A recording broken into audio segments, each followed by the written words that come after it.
Bendito sea nuestro Señor, Adonai Elohim, nuestro poderoso, que nos permite un día más de existencia y nos permite poder tener el privilegio de leer su palabra, estudiarla y sobre todas las cosas recibirla por gracia y misericordia. En esta hora, les traigo para compartir y leer verso a verso el libro de Revelaciones, que sería Apocalipsis en griego. Este es un capítulo y es un libro totalmente complejo, donde está plagado de información profética, espiritual, eterna, y obviamente que va a afectar no solamente el presente, sino el futuro, y todo lo que ha repercutido también en el pasado. Es un libro totalmente... Para entenderlo, debemos tener en cuenta varios factores, como por ejemplo la lengua, el contexto lingüístico, el contexto histórico, y poder entender que está alineado y está en cierta manera en paralelo con los libros de Daniel, Ezequiel y la gran mayoría de los profetas, y entender que es un lenguaje totalmente muy complejo, donde hay que tener en cuenta que lo tenemos que ver por la óptica y con una mentalidad totalmente hebrea para entender los conceptos de la simbología y algunos paralelismos que van conforme a las escrituras de los libros mencionados proféticos. Por eso, para entender Apocalipsis o lo que implica la palabra, es que es algo que nos habla justamente de Yeshua, de la revelación que Él se reveló a su siervo, a Yohanan, entregándole este mensaje precioso y tremendo. Una de las bendiciones más grandes que tenemos es que la escritura de este libro dice: bienaventurados los que leen las palabras escritas de este libro. O sea, ya somos bienaventurados, o es bienaventurado el varón y la mujer que lee y escudriña este libro.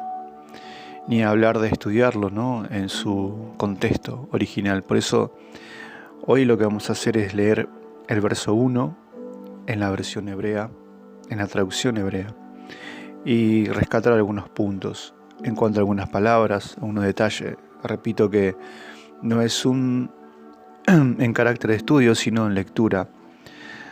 De hecho, estudiarlo lleva tiempo, y en este caso, el fin mío es poder transmitir el verso y leerlo y sacar alguna que otra palabra clave y poder comentarla. Desde ya agradezco al Eterno por este privilegio que tenemos, que nos ha dado, que me ha dado, de poder leer su palabra en su contexto original. Y dice el pasaje en el verso 1, revelación de Yeshua. Revelación de Yeshua, el ungido que dio o entregó él de Eloah, para mostrar al Estab, una partícula, esclavo, a su esclavo, al Estab, que será en breve. Y él anunció para enviar en mano al mensajero o del mensajero, a su esclavo Yohanan. En la fonética hebrea dice: Jason Yeshua Hamashiach, Asher Natan lo ha Elohim, Leharot et Abadab et Hasher Jihet Bim Jerach Behu Jodia Beshaljo Beyat Malajo Labdo Le Yohanan. Leo de vuelta la fonética y dice: Jason Yeshua Hamashiach Asher Natan lo ha Elohim Leharot et Abadab et Asher Jihet Bin Jerach Behu Jodías Beshaljo Beyat Malajo Leab Do Le Yohanan. En la traducción, una traducción aramea de Et Jerigge, dice: la revelación de Yeshu Meshicha, que Aloha le dio para mostrar a sus siervos las cosas que deben hacerse rápidamente, y que dio a conocer enviando por su ángel a su criado Yuhanan. En la versión textual, que es una versión traducida de los manuscritos griegos originales, dice: revelación de Jesucristo que Dios le dio para manifestar a sus esclavos lo que debe suceder en breve, y la declaró enviándola por medio de su ángel a su esclavo Juan. Una de las cosas que tenemos que tener en cuenta es que en el significado de la palabra apocalipsis del griego, que es la palabra apocalipsis, que tiene que ver con revelación, quitar la cubierta o el velo o descubrir, es muy distinto al contexto hebreo. ¿Por qué? Porque en la mentalidad griega el concepto de revelación tiene que ver con el concepto de descubrir los significados, que en este caso tiene que ver justamente con eso, con quitar el velo de algo, en este caso del rostro, ¿no? Pero en el significado hebreo de la palabra Hasson o Hasson, que es revelación, tiene que ver con el contexto espiritual.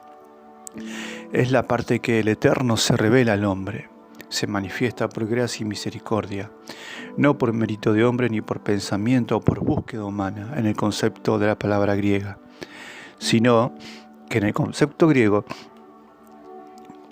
la divinidad siempre era buscada por el hombre. En el concepto hebreo, la divinidad, o el poderoso, o el Dios, era el que se llegaba al hombre.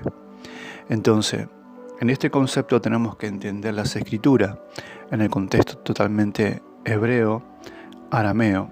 Del griego podemos tomar que el griego que nosotros conocemos, entendemos, el bíblico, obviamente se escribió de una traducción hebrea. Entonces tenemos que adoptar las palabras griegas a la mentalidad hebrea. Por eso damos gracias al Eterno por el privilegio de poder leer su palabra. Shalom.